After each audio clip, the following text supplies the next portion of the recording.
जो हरे भरे पहाड़ों और चमकती हुई नदियों के बीच बसा था। वहाँ एक छोटा लड़का अहमद अपनी ऊर्जा और दयालु हृदय के लिए जाना जाता था। उसकी आंखों में शरारत की चमक थी, लेकिन साथ ही उसमें समझदारी और सच्चाई की झलक भी थी। वह अपने माता पिता के साथ रहता था, जिन्होंने उसे ईमानदारी, सच्चाई और विश्वास के मूल्यों से परिचित कराया था। अहमद अपने गांव के सभी लोगों का प्रिय था, क्योंकि वह न सिर्फ मददगार था, बल्कि उसकी मुस्कान भी सबके दिलों को खुशी से भर देती थी। गांव और अहमद का बचपन। अहमद का गांव बहुत ही सुंदर था। गांव का बाजार भी बहुत प्रसिद्ध था, जहां दूर दूर से व्यापारी और ग्राहक आते थे।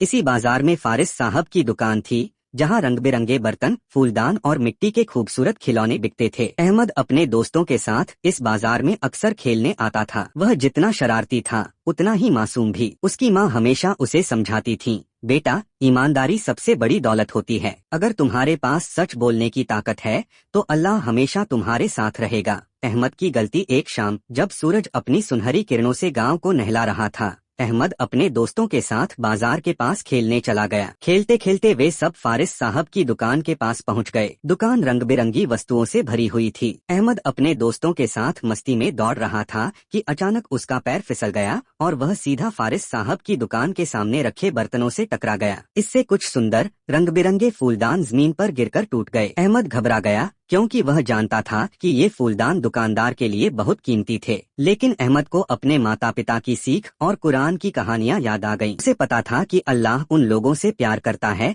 जो सच बोलते हैं। उसके दिल में पैगंबर मोहम्मद सल्लल्लाहु अलैहि वसल्लम की बातें गूंजने लगीं। अहमद की सच्चाई और फारिस साहब की प्रतिक्रिया। गहरी सांस लेते हुए अहमद दुकानदार फारिस साहब के पास गया और आदर पूर्वक बोला, चाचा, मुझे माफ कर दीजिए, मुझसे गलती से आपके फूलदान टूट गए। फारिस साहब, जो एक अनुभवी और समझदार बुजुर्ग थे, अहमद की सच्चाई को देख मुस्कुराए। हालांकि उन्हें अपने नुकसान का दुख हुआ, लेकिन उन्होंने लड़के की ईमानदारी की सराहना की। अहमद, सच बोलना एक अनमोल तोहफा है, जिसे बहुत से लोग भूल जाते हैं। अल्लाह तुम्हें तुम्हारी ईमानदारी का इनाम देगा, फारिस साहब ने कहा। उन्होंने अहमद को डांटने के बजाय उसकी सच्चाई की तारीफ की और उसे अपनी दुकान से एक मीठा हलवा भी दिया। गांव में फैलती कहानी। अहमद की ईमानदारी की चर्चा पूरे गांव में फैल गई। लोगों ने उसे और अधिक सम्मान देना शुरू कर दिया और दूसरे बच्चों के लिए उसे एक आदर्श माना। कई माता पिता अपने बच्चों को अहमद की कहानी सुनाने लगे कि कैसे सच बोलने से न सिर्फ अल्लाह की रहमत मिलती है, बल्कि समाज में भी इज्जत बढ़ती है। जीवन का सबक। अगले दिन अहमद जब स्कूल गया,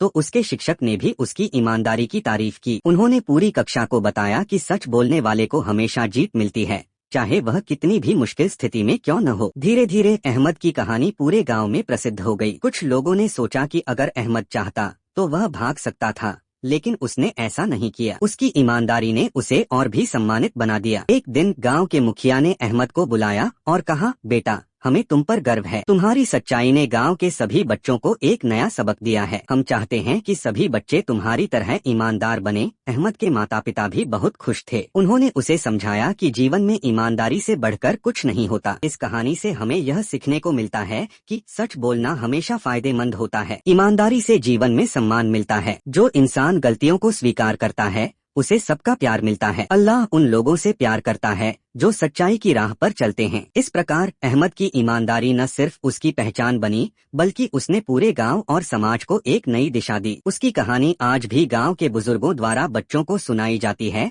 ताकि वे सच बोलने और ईमानदारी को अपनाने की प्रेरणा लें।